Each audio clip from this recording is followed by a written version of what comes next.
The UK is dealing with a teacher shortage. It's a national problem trickling down to Kent. Schools in Medway are particularly in need.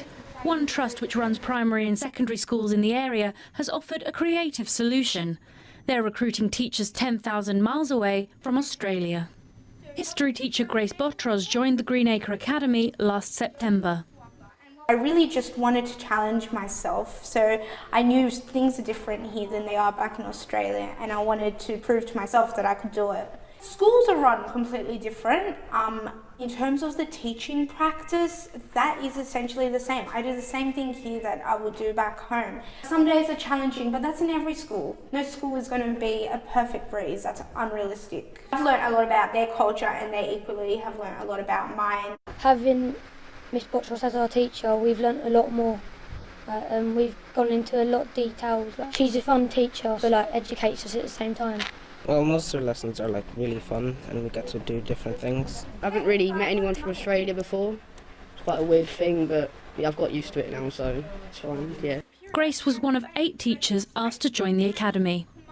Our experience of them has really been good, and frankly, without that 8 in those 8 in the trust, we'd have struggled in 3 schools for sure. But the country's biggest teaching union says it's not a long-term solution. Unfortunately, the situation in Medway is indicative of the government's craven approach to the ongoing crisis. Rather than solving the issue through appropriately funding education and addressing teacher pay and workload, once again they're looking for a quick and cheap solution, in our view trying to exploit overseas trained teachers. Even if they only stay for a year, that's a year of good quality teaching from what we could see.